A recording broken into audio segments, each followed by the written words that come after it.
Again, this is about the survival of the human race, a sign of the times, an analysis, and a commentary. Climate sensitivity. Since 1896, scientists have been trying to answer a deceptively simple question. What will happen to the temperature of the Earth if the amount of carbon dioxide in the atmosphere doubles? Some recent scientific papers have made a splash by claiming that the answer supposedly might not be as bad as previously feared. This work, if it holds up, offers a tantalizing possibility that climate change might be slow and limited enough that human society could adapt to it without major trauma. Several scientists say they see reasons to doubt that these lowball estimates will in fact stand up to critical scrutiny, and a wave of papers offering counter-arguments is already in the works. The story is not over, said Chris E. Forrest, a climate expert at Pennsylvania State University. Still, the recent body of evidence and the political use that climate contrarians are making of it to claim that everything is fine sheds some light on where we are in our scientific and public understanding of the risk of climate change. The topic under discussion is a number called climate sensitivity. Finding this number is a holy grail of climate science because the stakes are so high. The fate of the Earth hangs in the balance. The first to take a serious stab at it was a Swede in the late 19th century. After laborious calculations, he declared that if humans doubled the carbon dioxide in the air by burning fossil fuels, the average temperature of the Earth would rise by something like 9 degrees Fahrenheit, a whopping figure. He was on the high side, as it turned out. In 1979, after 2 decades of meticulous measurements had made it clear that the carbon dioxide level was indeed rising, scientists used computers and a much deeper understanding of the climate to calculate a likely range of warming. They found that the response to a doubling of carbon dioxide would not be much below 3 degrees Fahrenheit, nor was it likely to exceed 8 degrees. In the years since, scientists have been pushing and pulling within that range, trying to settle on a most likely value. Most of those who are expert in climatology subscribe to a best estimate figure of just over 5 degrees Fahrenheit. That may not sound like a particularly scary number to many people. We experience temperature variations of 20 or 30 degrees in a single day, but as an average for the entire planet, 5 degrees is a huge number. The ocean, covering 70% of the surface, helps bring down the average, but the warming is expected to be higher over land, causing weather extremes like heat waves, more intense droughts, and torrential rains. And the poles will warm even more, so that the increase in the Arctic could exceed 10 or 15 degrees Fahrenheit. That could cause substantial melting of the polar ice sheets, ultimately flooding the world's major coastal cities. What's new is that several recent papers have offered best estimates for climate sensitivity that are below 4 degrees Fahrenheit, rather than the previous best estimate of just above 5 degrees, and they have also suggested that the highest estimates might not be as bad as previously thought. Notice that these recent calculations fall well within the long accepted range, just on the lower end of it. But the papers have caused considerable excitement among climate change contrarians. It is not that they actually agree with the new numbers, mind you. They have long pushed implausibly low estimates of climate sensitivity, below 2 degrees Fahrenheit in some cases, but they appear to be calculating. That any paper with a lowball number is a step in their direction.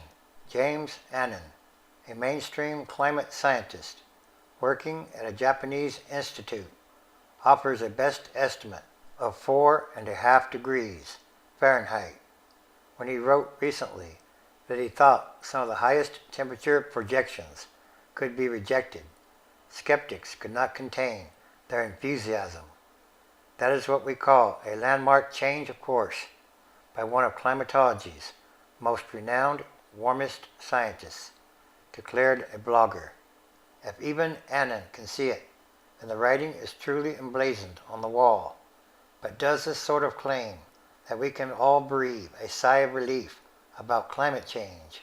Dr. Annan said in an email that the Intergovernmental Panel on Climate Change, a mainstream body that periodically summarizes climate science, should be bolder about ruling out extreme temperature scenarios, but he still believes global warming is a sufficient threat to warrant changes in human behavior. He noted that climate skeptics are desperate to claim that the IPCC is being unreasonably alarmist, but on the other hand, they don't really want to agree with me either, because my views are close enough to the mainstream as to be unacceptable to them, he added, but he finds it amusing to watch their gyrations as they try to square the circle. It would certainly be good news that these recent papers could stand up to critical scrutiny, something that will take at least a year or two to figure out.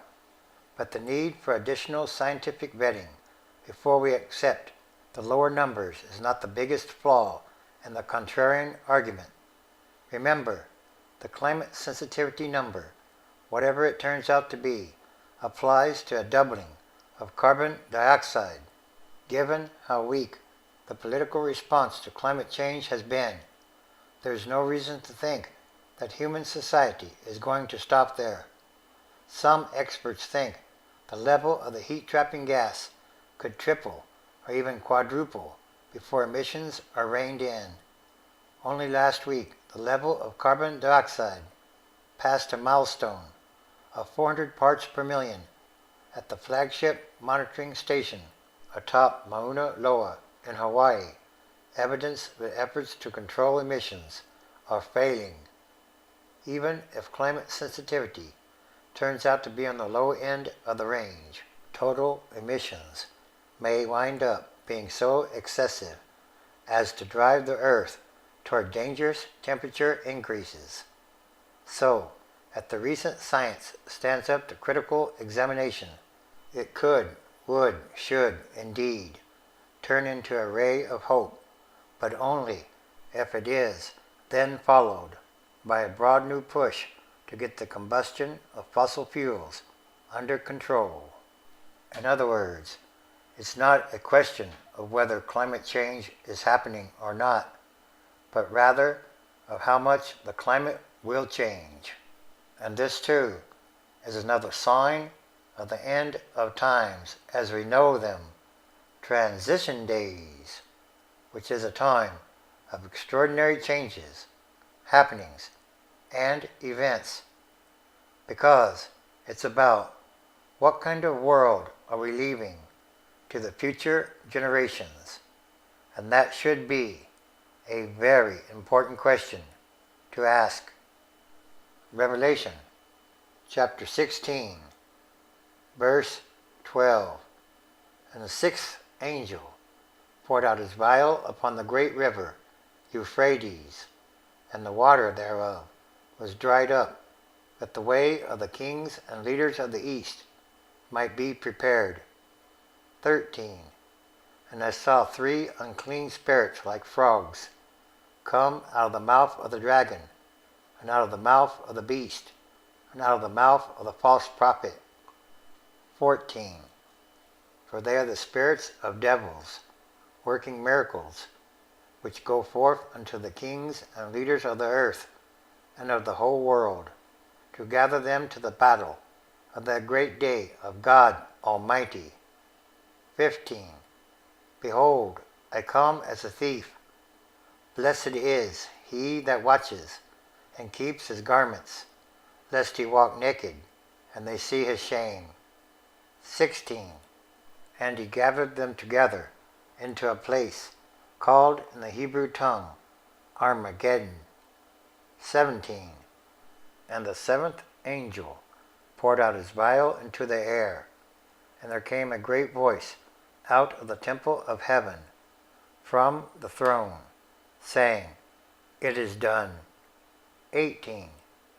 And there were voices, and thunders, and lightnings, and there was a great earthquake, such as was not since humans were upon the earth, so mighty an earthquake, and so great.